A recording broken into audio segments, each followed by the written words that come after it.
คันทามี FC อยากมาเล่นได้บ่ได้ได้เนาะเพราะว่าขาดองสาวหลานคือเก่าบ่สาวหลานคือเก่าแบตัวหนึง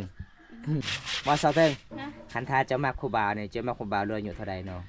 เดี๋ยวจะได้กับบอดจิเด้ออยู่เท่าใดก็บ่ติเลยบ่คันทามีคนฮักกะสามารถฮักได้เนาะตอนแรกผู้สาวหลายๆคนอาบจุดนี้บ่โอ้ผู้ชายก็อาบได้โอ้ผู้หญิงกับผู้ชายเป็นอานำกันอยู่นี่มั้งอาบได้บ่ผู้หญิงกับผู้ชาย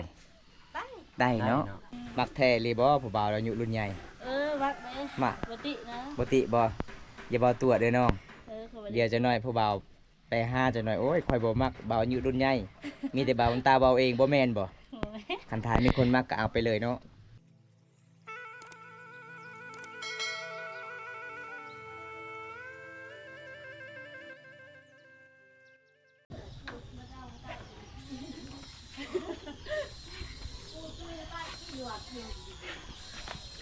ป้าสบายดีสวัสดีสิไปไสไปซักเครื่องไปซักเครื่องใกล้อยู่บ่น้องบ่ไกลมันเป็นน้ำยังเนาะน้ำห้วยใหญ่บ่น้ำห้วยใหญ่หรือว่าน้ำห้วยน้อยห่วยใหญ่ใหญ่โอ้เป็นจะได้น้องสาวเจ้าคือบ่ไปน้องสาวคอยบ่ไปเราข่าวเวียกบ่โอ้พี่น้องตอนนี้น้องหลังจากมาแต่ไฮก็ไปซักเครื่องเนาะวันนี้จะเป็นเฮือนน้องเนาะนี่เนาะเครื่องลายเนาะจะได้อายเข้าไปนำเด้อได้บ่ได้เนาะไปนำกันเลยเนาะนี่ครับมื้อนี้ก็อัปเดตวิถีชีวิตสาวอาเทิงบรรยากาศในหมู่บ้านของน้องพี่น้องโอ้ยแนมเบิ่งทางใดมีแต่เฮือนใหญ่ๆเด้แต่เฮือนสาวเทิงจะเป็นเฮือนน้อยเนาะสาวเทิงเนาะบ่มีเฮือนบ่มีศาลคือหมู่คู่พี่น้องเพราะว่าหมู่บ้านนี้ก็มันติดภูเขาพี่น้องเอ้ยก็เลย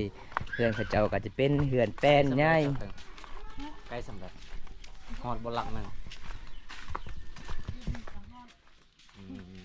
คันเวลาไปซักเครื่องนี่ต้องไปอยู่ห้วยตลอดเลยบ่อยู่บางข้างนอกนี่บ่มีน้ำเนาะพี่น้องนี่บรรยากาศในหมู่บ้านของสาวเทิงพี่น้องเอ้ยเห็นบ่มีแต่เฮือนสาวเทิงเนาะบ่เนาะบ่ใหญ่เนาะมีแต่เฮือนน้อยพี่น้องเอ้ยแม่นยามฝนตกเนี่ยเปียกบ่สะทุกบรรยากาศพี่น้องนี่แห้งยามว่าทั้งนี้เพิ่นกำลังสิพัดเข้าเด้เห็นบ่เขาพัดเข้าให้พี่น้อง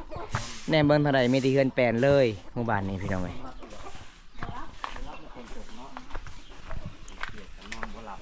นี่เส้นทางเบิ่งน้องๆก็ไปตักน้ำเรียกว่าน้องๆก็ไปซักเครื่องพี่น้องเอ้ย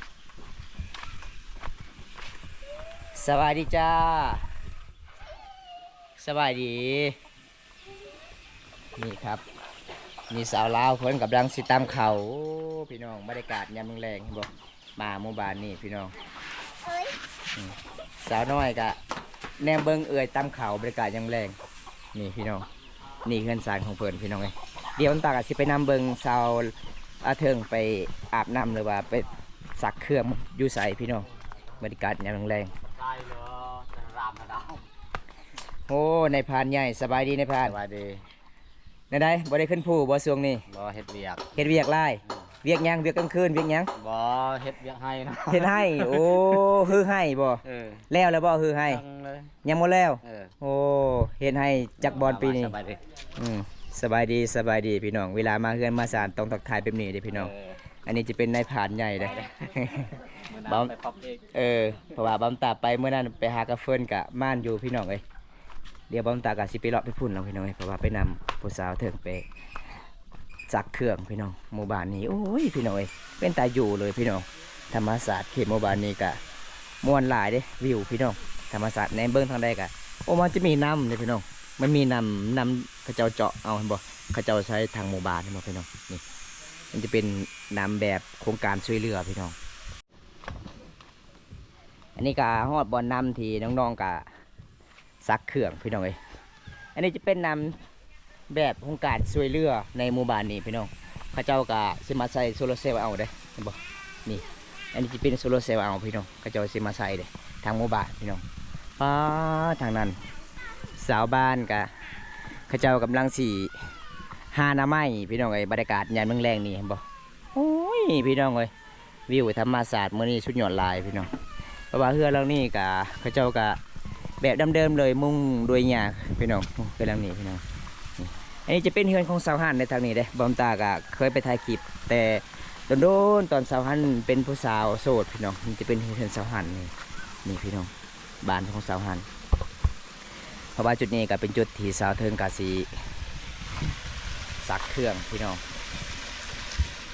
บ่สาวเทิงน้ำจุดนี้ใส่ทั้งหมู่บ้านบ่โอ้ใส่ทั้งหมู่บ้านพี่น้องแพบกระเบิดแล้วบัดนี้โอ้เพิ่นบ่มีแพบซักเครื่องพี่น้องเลยใครแต่มีนำโครงการช่วยเหลือหมู่บ้านนี้คันบ่มีโครงการช่วยเหลือคือสิบ่มีนำล่ะพี่น้องมันเป็นติดกับตีนภูเขา น้องจะ ตอนแรกผู้สาวหลายๆคนอาบจุดนี้บ่โอ้ผู้ชายก็อาบได้โอ้ ผู้หญิ ทาง งกับผู้ชายเป็นอานำกันอยู่นี่บ่แม่นบ่ อาบได้บ่ผู้หญิงกับผู้ชาย ได้ ได้ ได้ เนาะ เนาะ โอ้ที่ว่าผู้ชายนี่อาบบ่ได้หลังจากผู้หญิงอาบแล้วบ่ได้อาบนำกันได้เลยเนาะโอ้พี่น้องเอ้ย เป็นเผาของอาบใดเนาะ อาบนำกันได้การใช้ชีวิตอยู่นำกันได้พี่น้องชักแบบนี้ตลอดเลยบ่บ่มีจักบ่น้อง บ่มี อยากได้บ่จักบ่ อยากได้ อยากได้เนาะถ้ามีอย่าเพิ่นสิซื้อให้เนาะเพราะว่าเฮาซักไปนี่เมื่อยแล้วน้อง แม่ โอ้ซักแบบนี้เลยพี่น้องสาวลาวเพิ่นซักเสื้อผ้าเห็นบ่ ถ้ามี FC ที่ให้ที่ซื้อให้จักนี่นะจะสิซักเป็นบ่เป็นอยู่บ่ บ่เป็นกะ บ่เป็นบ่ บ่เป็นกะเฮียนดอก เป็นก็เฮียนขนาดผู้บ่าวบ่เป็นก็ยังเฮียนเนาะ บ่ซาวเทิง นะ คันถ้าเจ้ามักผู้บ่าวนี่เจ้ามักผู้บ่าวเรืออายู่เท่าใดเนาะ โอ้ยเดี๋ยวจะได้ก็บ่ได้จิเด้อ อายุเท่าใดก็บ่ติเลยบ่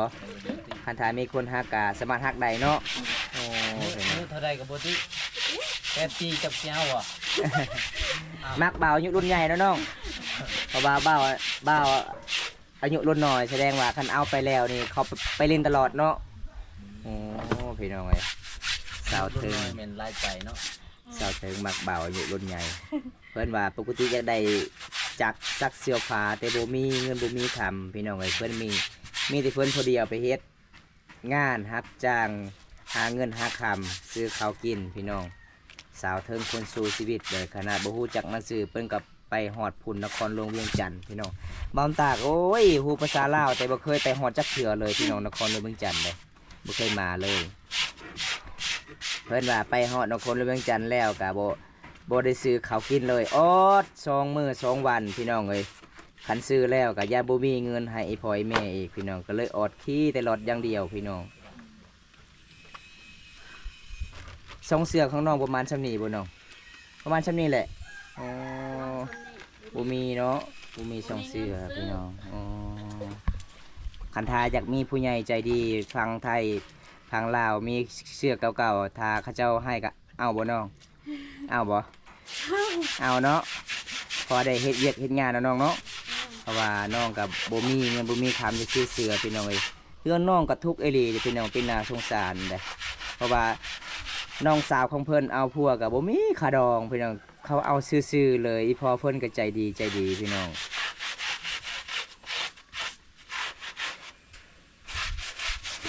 สาวลาวอาบน้ำโอ้ยพี่น้องเอ้ยซักเสื้อผ้าแบบนี้เลยสบู่กระเบิดเดี๋ยวเนาะบัดนี้เนาะเพปกระเบิด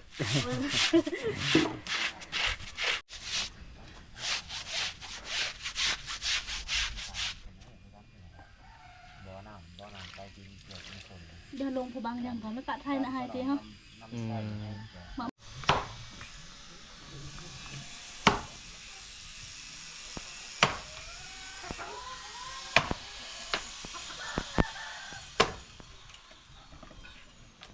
เฮ็ดหยังอันนี้ไม่เท่าพาฟื้นบ่ เอ้ย โอ้พาฟื้นพี่น้องพาฟื้นแบบสิดังไผ่เด้อเดี๋ยวไปที่11เคบรูพี่น้องเขาเจ้ากับบ่ได้ใส่ทานใส่แตะฟื้นใหม่ถอนยาวๆพี่น้องตากให้มันแห้งแล้วก็ผ้าถอนตัวใหญ่พี่น้องถอนตัวน้อยก็แบบเขาเจ้าดำเป็นนั่นเลยเด้อพี่น้องเอ้ยเดี๋ยวไปที่11สาวลาวพาบังกอมไปนำเดิมพี่น้อง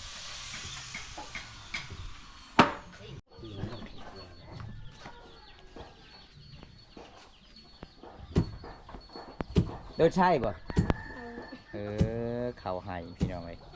วิถีชีวิตสาวลาวบรรยากาศเมืองแรงบางคนกับพาฟืนบางคนกับสิตำเข่าเห็นบ่พี่น้องก็คือแบบเขาเจ้าใช้ชีวิตแบบเดิมๆเดิมๆเลยเด้อันนี้จะเป็นโคกไม้ใหญ่ๆเขาเจ้าก็สิมาเจาะเขาให้จะเป็นเม็ดใหญ่ๆพี่น้องเอ้ย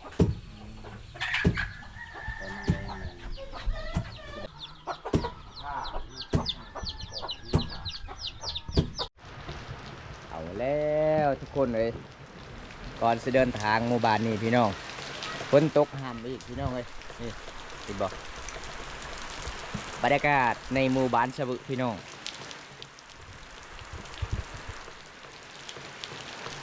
นี่พี่น้องอันนี้ก็สาวหอมกับสมาเกี่ยมเลยเพราะว่าหมู่บ้านของน้องกับบ่มีน้ำพี่น้องก็เลยสิมาเอากระติกใส่น้ำพ่นพี่น้องเกณฑ์หมู่บ้านนี่กับบ่มีน้ำพี่น้องมันจะเป็นห้วยน้อยๆพี่น้องเวลาเขาเจ้าอาบกับเขาเจ้ากับสิมาตองเลยนี่สาวหอมเพิ่นกับสิเอากระติกใหญ่ๆพี่น้องมื่อนี้เพิ่นตกแหงเลยพี่น้องพี่น้องเลยเพิ่นตกแหงเลยพี่น้องนี่บรรยากาศในหมู่บ้านสะบึพี่น้องหลายๆคนนี่เวลาแขกมาเฮือนมาศาลต้องปัดกวาดเฮือนศาลพี่น้องภาษามังกร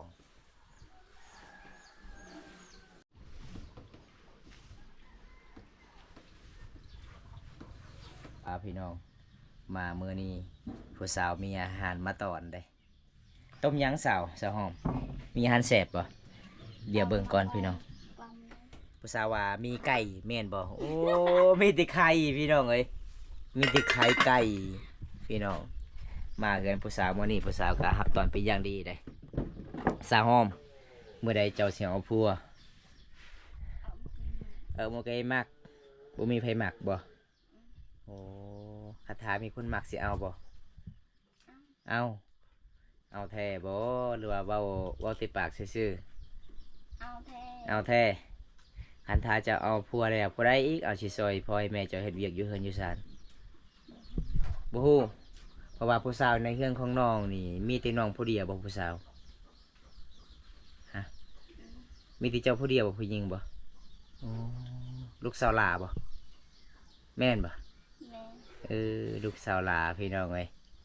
พอสมพอเนาะอยู่เฮือนอยู่ศาลให้เวียกเฮ็ดงานอยู่เฮือนเนาะลูกสาวหลาเนาะก็คือหมู่บ้านบอนตาจะเป็นสาวแก่สาวหลาพอหักพอแพง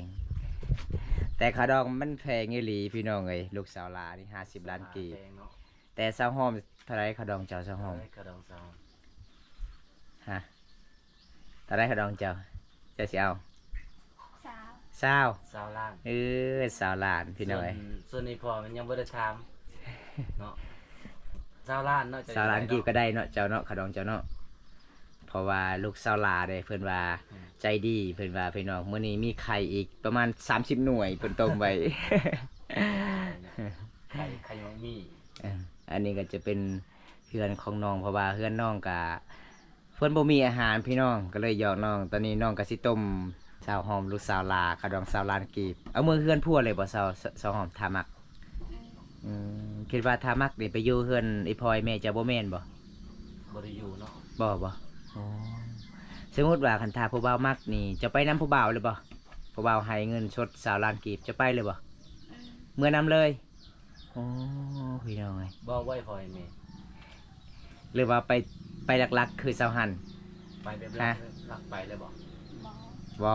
ต้องบอกไอ้พ่อก็เนาะว่าเขาสิเอาผัวเด้อ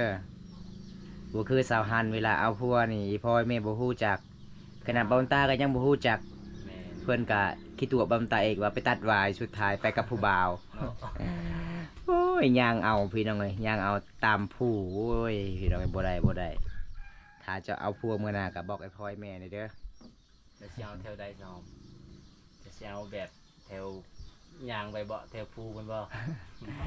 จะเอาเท่าใดจะเอาแถวทองเพียงบ่แถวทองเพียงบ่หรือว่าแถวผู้คันสิเอาผู้บ่าวแถวผู้กับผู้ไปนำสาวหันโลดบ่อยากเนาะหมู่บ้านของสาวหันนี่เอาพัวนี่ไฟฟ้ากับบ่มีเนาะสัญญาณโทรศัพท์กับบ่มีน้ำกินกับบ่มีโอ้ยพี่น้องเอ้ยเอาพัวบ้านไก่เป็นหมู่บ้านติด แม่นติดกับตีนภูเขาหมู่บ้านเจ้าไข่มีน้ำ2บ่อสุกเลยบ่หอมโอ้ยไข่ลายดีพี่น้องเอ้ย สุกหรือว่า ในมักมีพี่น้อง ถ้ามันสุกเป็นอะไรมันเปื่อยบ่หรือว่าสมมุติว่ามีผู้บ่าวมักเจ้าเนาะแต่เขาให้เงิน20 ล้านเงินนั้นให้พอหรือว่าเจ้าเอา อ่อนเป็นปวด ให้พ่อแม่เนาะส่วนเจ้ามันได้จับได้บายบ่เงินแต่นะบ่ได้จับบ่ได้บายเนาะให้พอเลยเนาะคำบ่มีบอกคำฮะ แย่ง เอาแย่งบ่ ตารางดิเบอร์ใหม่ๆกับพ่อ พี่น้องเอ้ยส่วนคำก็บ่ต้องการพี่น้องเอ้ยมีแต่เงิน20 ล้านน่ะก็เว้าถึกใจหรือว่าฮักกันก็เมื่อเฮือนเลย มือเฮือนเลย เนาะพี่น้องเอ้ยส่วนเผาเฮาก็แบบนี้แหละ ใครเวลาเอาพัวนี่อยู่นำไอ้พ่อไอ้แม่เจ้านี่บ่ได้บ่ ได้บ่ ไปอยู่เพิ่นพัวเลยบ่ อะลา อ๋อต้องไปอยู่เพิ่นพัวเนาะคักเฮ็ดเวียกเฮ็ดงานเนาะ แม่น เพราะว่าอยู่เพิ่นไอ้พ่อไอ้แม่นี่เฮ็ดเวียกบ่ได้เนาะ บ่ได้ยาก มันยาก เดี๋ยวพี่น้องว่าเฮาก็หยอกๆน้องนี่แหละ เวลาอยู่เพิ่นพัวนี่สำบายคันขี้คร้านก็นอนคันอยากไปเฮ็ดเวียกก็ไปเฮ็ด แม่น เพราะว่าอยู่เพิ่นนี่พ่อไอ้แม่นี่โอ้ยบ่เฮ็ดนี่บ่ได้เดิน้องเอ้ย บ่ได้เนาะ พ่อไอ้แม่สิจมโลดเจ้าเอาผู้บ่าวมาที่ไสมานอนกินอยู่เฮือนนี่ต้องไปอยู่เพิ่นพัวโลดแม่นทางหมู่บ้านเฮาน้องฮอมาอยู่จักปีแล้วบ่ฮู้ บ่ฮู้อยู่ตัวเอง 8 ปีฮอดเลยบ่ ฮะบ่ฮู้คันมีคนมักตอนนี้ก็สิเอาได้บ่บ่แท้บ่เนาะอ๋อบ่แท้เด้อพี่น้องเพิ่นว่าถ้ามีคนมักตอนนี้ก็สิเอาได้ผัวดองเพิ่น20 ล้านกีบแบตัวหนึงผู้ใดอยากมักเพิ่นก็สามารถเอาได้เด้อพี่น้องมื้อนี้เพิ่นก็ใจดีเด้ครับตอนเป็นอย่างดีเลยพี่น้องเพิ่นก็ต้มในมักมีก็แซ่บอยู่เด้พี่น้องเอ้ยเพราะว่าเฮือนของสาวหอมก็บ่มีอาหารกินพี่น้องมื้อหน้าคันถ้ามี FC อยากมาเลินได้บ่ ได้ ได้เนาะเพราะว่าขาดอง20 ล้านคือเก่าบ่20 ล้านคือเก่าแบตัวหนึง แบตัวหนึงพี่น้องเพราะว่าวันตาก็มาเยี่ยมยามมื้อนี้ก็บ่มีหยังล่ะพี่น้องมาเยี่ยมยามสาวหอมก็สิมาเลินนำสาวหอมมื้อนี้ก็ได้ซื้อเป๊ปซี่ให้เพิ่นกินตุกหนึงล่ะพี่น้องบ่ตาก็สิกลับเพิ่นกับสารล่ะมาเยี่ยมยามเขตหมู่บ้านนี้มาไกลพี่น้องเอ้ยเพราะว่าโดนแล้วบ่ได้มาเยี่ยมยามสาวหอมเพราะว่าสาวหอมก็บ่ไปคุยเลยม่วนหลายพี่น้องเพิ่นก็บ่มีอาหารเพิ่นก็สิมาต้มตัวนี้พี่น้องก็คือในมักมีบ่มีอาหารกินพี่น้องเป็นน่าสงสารเลยสาวหอมพี่น้องจังได๋บ่ตาก็สิปิดไว้สำนี้ก่อนพี่น้องคลิปนี้ขอจบไว้เท่านี้ก่อนคลิปหน้ามาพบพอกันใหม่ขอกล่าวคำว่าสบายดีบ๊ายบายนี่บ๊ายบายเอาสาวเทิงให้กลับกันเด้อมักแท้รีบ่ผู้บ่าวเราอายุรุ่นใหญ่ วักไหม มา ปกตินะ บ่ติบ่อย่าบ่ตัวเด้อน้อง เขาไป เดี๋ยวจะหน่อยผู้บ่าวไปหาจะหน่อยโอ้ยข่อยบ่มักบ่าวอายุรุ่นใหญ่มีแต่บ่าวตาบ่าวเองบ่แม่นบ่คันทายมีคนมักก็เอาไปเลยเนาะพี่น้องสาวเทิงก็มักบ่าวอายุรุ่นใหญ่พี่น้องจังได๋บ่าวตาก็สิกลับเพิ่นกับซ่านก่อนเด้อน้องเด้อว่ามื้อนี้ก็สิได้จบเพียงเท่านี้มื้อหน้าพบพอกันใหม่เด้อน้องขอกล่าวคำว่าสบายดีบ๊ายบายเนี่ย บ๊ายบาย บ๊ายบายโอเคพี่น้องคลิปนี้บอมตาก็สิปิดไว้สำนี้ก่อนพี่น้องเอ้ยวันนี้บอมตาก็สิมาเดินทางเขตหมู่บ้านติดกับตีนภูเขาก็ได้พอสาวเทิงสาวหอมพี่น้องเพราะว่าภาษาหมู่บ้านนี้ก็โอ้ยขะดองเพิ่นว่าบ่แพงพี่น้องจักแท้หรือบ่พี่น้องบอมตาก็อัปเดตวิถีชีวิตน้องๆก็ประมาณซำนี้แหละพี่น้องได้เดินทางมื้อนี้ก็กับทีมงานเฮา2คนบ่าววงคนทำมาหากินพี่น้องเอ้ยแต่ได้บอมตาก็สิไปปะกันเด้อครับคลิปนี้ขอจบไว้ที่นี้ก่อนพี่น้องคลิปหน้ามาพบพอกันใหม่พี่น้องเอ้ยยังได้ก็ครับส่วนคลิปนี้แล้วก็อย่าลืมฝากกันไลค์กดแชร์กดติดตามให้เด้อพี่น้องฝากเป็นกำลังใจให้บอมตาเฮ็ดคลิปต่อๆไปพี่น้องเพราะว่าวิถีชีวิตสาวลาวเผามังกรมันเป็นจังไดมันมาจังไดพี่น้องจะได้บอมตาสิไปปะกันเด้อครับคลิปนี้บ๊ายบายครับ